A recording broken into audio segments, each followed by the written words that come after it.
The following is a short video showing the work performed by the Roddenberry Foundation Disaster Response Team in Nepal.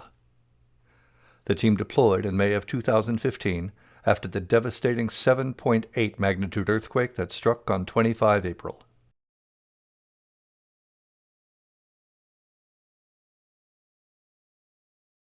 On the 25th of April 2015, Alex Hatum was in meetings in northern Mexico and Eric Rasmussen was working in Cape Town, South Africa.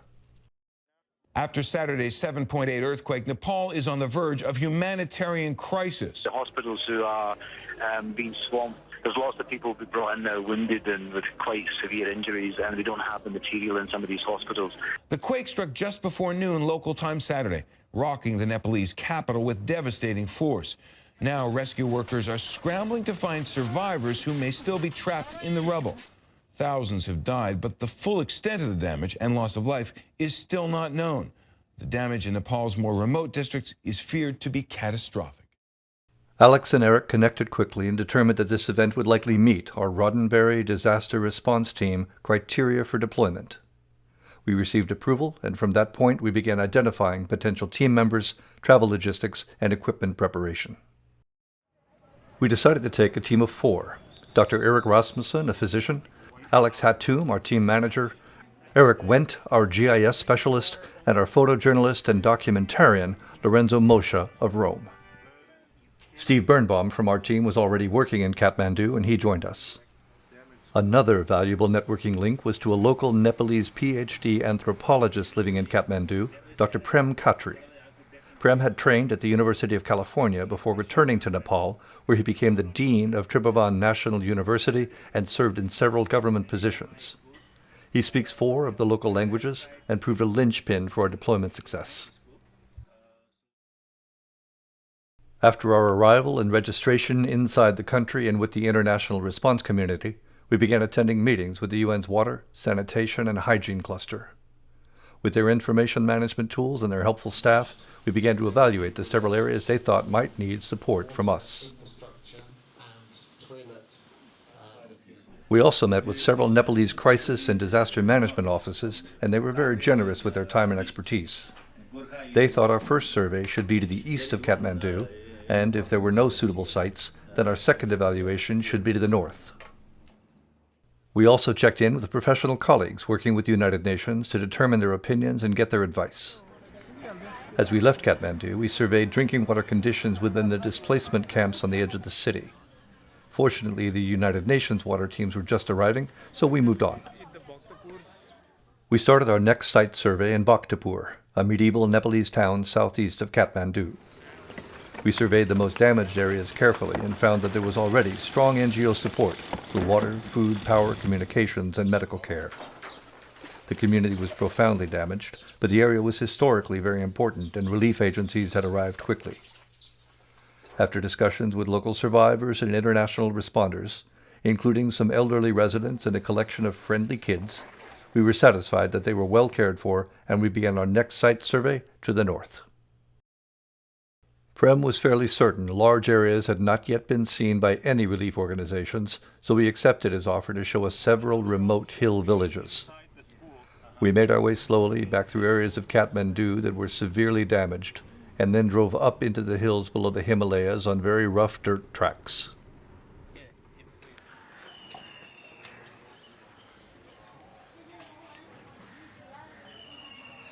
Our next site survey was a remote hill village called Dharmastali. Dharmastali had been severely damaged, and we soon learned there had been many deaths. It was clear that there had been no relief effort at all to this point, and that this village had little expectation of anyone taking notice of them. They told us they'd been a village for 1,200 years, and, from their perspective, they were again rescuing themselves.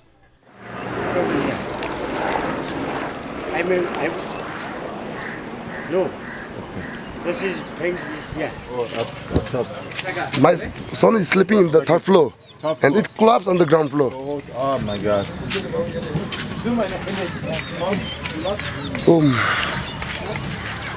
Oh my God. It's really my bad luck to lose my son here. Prem helped us understand what the villagers were explaining to us about their needs. We walked through the village and learned their thoughts on what they each considered most important in the recovery, and clean drinking water was high on everyone's list. We met briefly as a team to consider the merits of the site and agreed we should work here. We were introduced to the local science teacher, and we explained to him what we might be able to do. It's not good water to drink. The lines have been disrupted. We can fix that, and yet we've got good water flow. So that's a win. The population in need, good water flow, bad quality water, and we can fix it. So, pretty good spot. The villagers then began describing for us what they thought we should do, and we began working out the details as a collaborative effort with the villagers who joined us in the central plaza. Several villagers went to the trouble of thanking us for even the idea of helping, no matter what we eventually accomplished.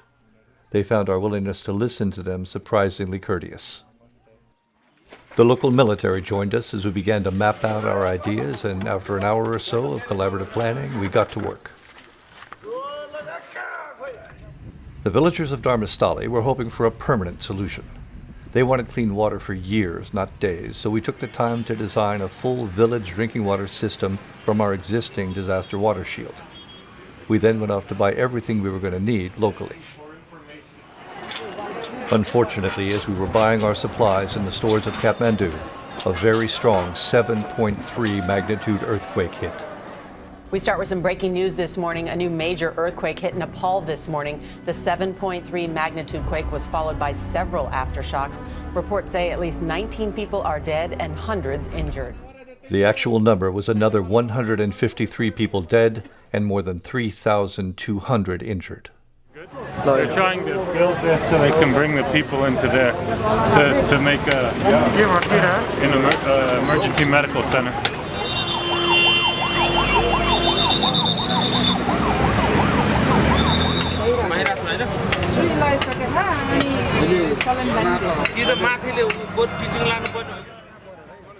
Dr. Rasmussen continued to take care of injured patients while the rest of the team returned to check on Dharmastali.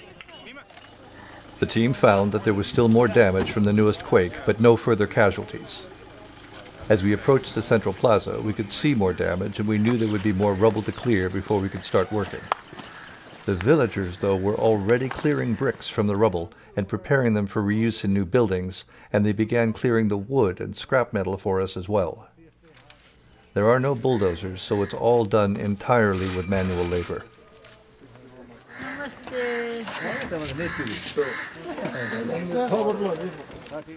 The disaster water shield is contained in 3 rugged cases that can be easily transported by one person, plus a single large case that requires 2 people. With the supplies we'd purchased the day before, we moved everything onto the plaza. By the time we arrived, the villagers had cleared the area for us, and the plumber, Bal, was on hand to begin creating the system we'd envisioned. We'd purchased everything we were going to need, and we worked with him to make sure the new drinking water system was simple to build, simple to maintain, and robust enough to last for years.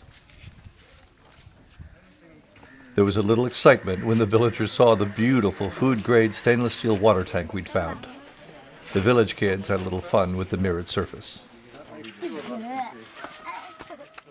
Once we'd offloaded the supplies, we went back down the mountain to the local welder. We saw what material he had and discussed with him what he could do.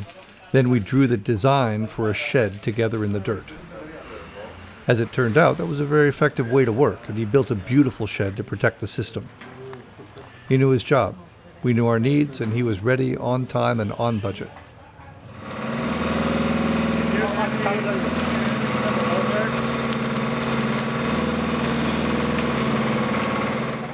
The iron shed he built weighed hundreds of pounds, and getting it up the mountain to Dharmastali was challenging. But as we got it placed and the villagers saw the system coming together, they told us, quote, "You've given us a reason to start really recovering." Our purification system has multi-stage pre-filtration to make sure that the water that arrives at the Puralytics shield is optimized. We built that section first.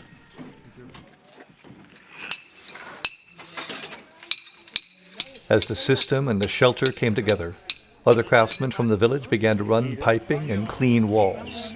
It was clear they knew exactly what they needed to do, and we adapted our system to fit what they were doing. All of our system testing showed that we were making excellent water from the first hour. We began to invite people over so we could describe what we were creating with them and to show the obvious pollutants that we were removing.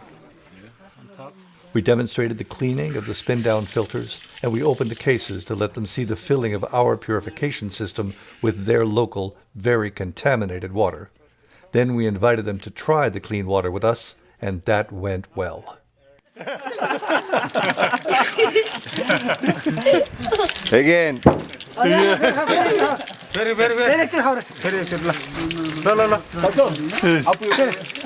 Or you or some.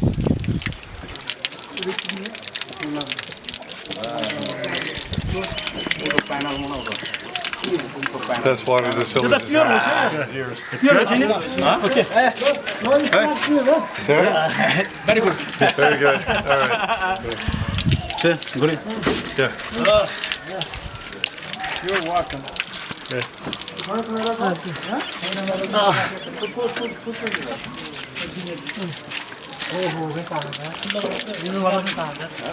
Yeah. NPT threat. Better. You want to put the bulkhead down here? That's a bulkhead union. Yeah, but the only thing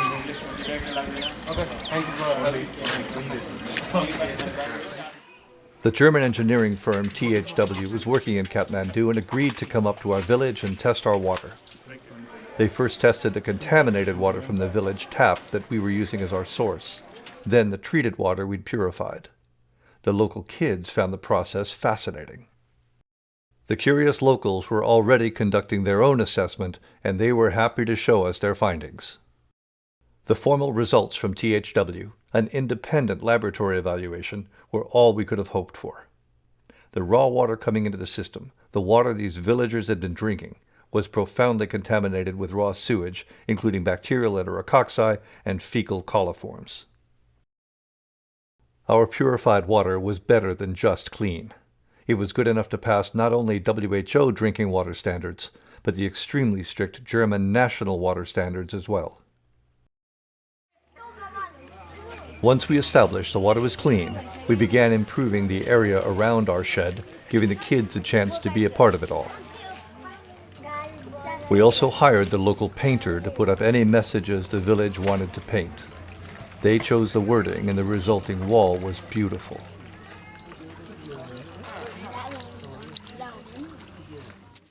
Eventually, it was time to open the taps and share the new village drinking water system with everybody. Villagers gathered around to share a brief ceremonial sip as we opened the first faucet.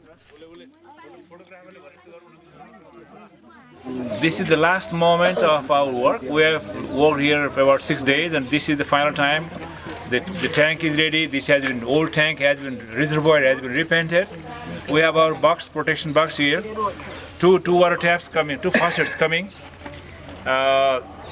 Two water taps coming for clean water. There is one pipe going up after filtering to our small reservoir tank.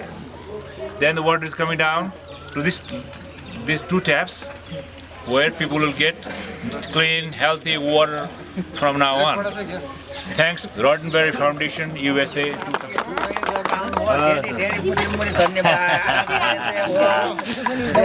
We are happy you came all the way to help us, and thank you very much.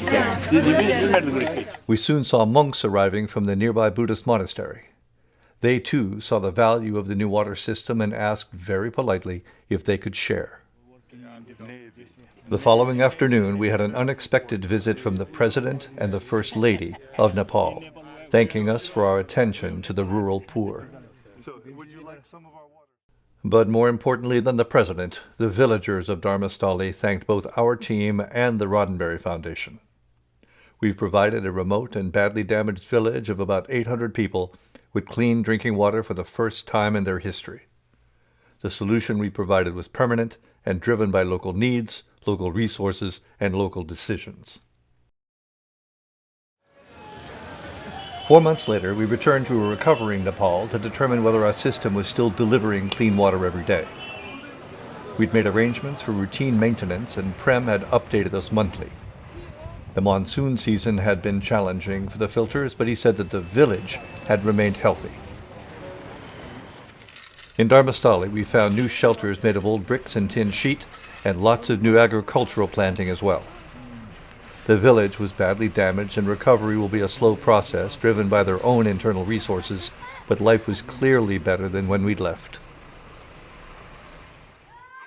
Rubble was still being cleared, but it was by choice as people decided where to put their new homes. The homes themselves were dry and relatively spacious by local standards.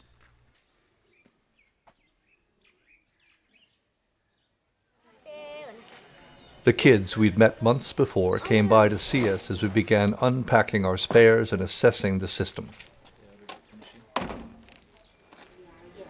The water was clear and tasted good, and we were told the kids drank nothing else. The shed, too, was in fine shape. We spread out the spare parts and new filters in the plaza, and our helpers gathered quickly, opening the new filters and cutting the new tubing to fit.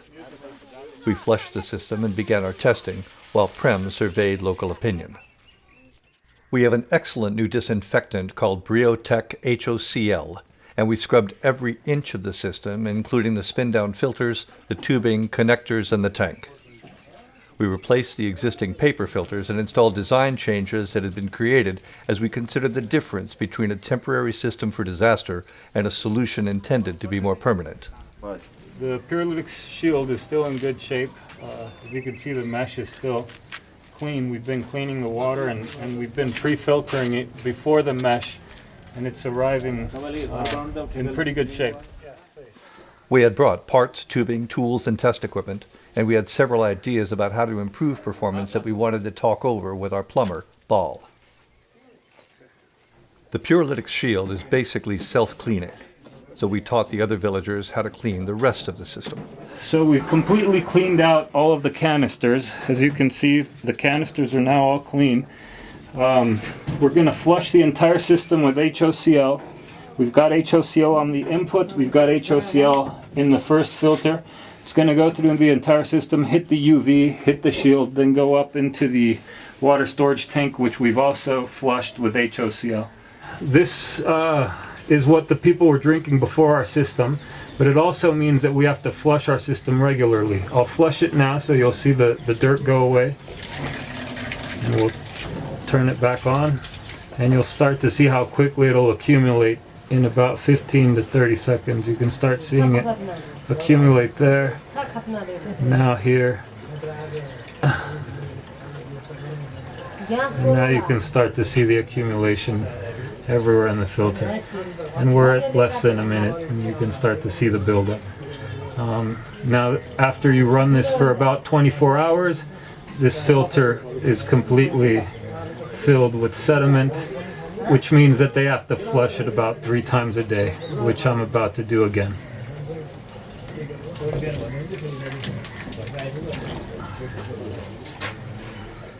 Replacing the filters and implementing the design changes occupied an entire afternoon. The result, though, was a system ready for months of daily use. Our changes required retesting of the water quality, and we had the reagents needed to do that testing with us. We used international standard colorimetric assays for our chemistries, along with 48-hour bacteriological analyses. The results on each of the tests we performed for bacteria, nitrites, pH, conductivity, and clarity were excellent. On the last day of our assessment, we hosted a team of Nepalese nursing students who'd heard about the reduced diarrhea rate in Dharmastali. We gave them a detailed explanation of the purification process we'd put in place, and they cheerfully sampled our water.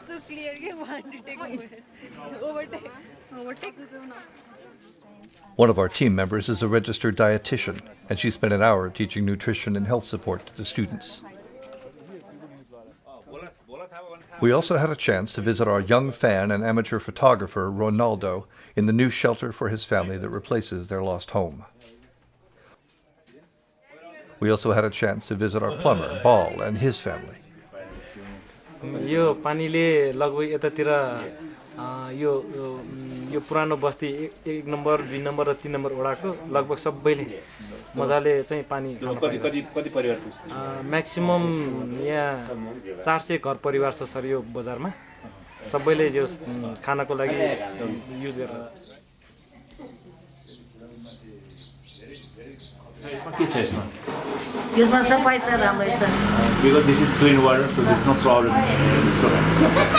पहिले कस्तो हुन्थ्यो पहिले पानी बर्खाको बेला पहिले अलिअलि खर्को आउँछ अहिले आउँदैन झाडा बाँध्दा खोकी झाडा बाँध्दा छैन पहिले छ अहिले पनि हामी अहिले धेरै भएको छैन 2-3 दिन भयो बस्न आएको यहाँ पनि न त तल बसिरहेर छाप्रो बनाएर कस्तो अनुभव हो रोग बिरामी राम्रो छ घाँटीहरू दुखेन मान्छेहरू धेरै जस्तो बिरामी परेन रुवा खोकी लागेन राम्रै कुरा भन्नु पर्यो हामीले होइन त धेरै राम्रो नत्र आउने थिएन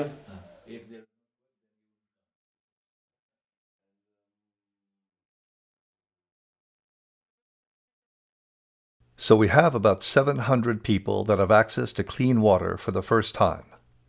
Kids are healthier, and the elderly have slightly easier lives. Let us thank here our deployment team members for their cheerful competence and truly impressive ingenuity, and to the Roddenberry Foundation for the opportunity to be of such useful service.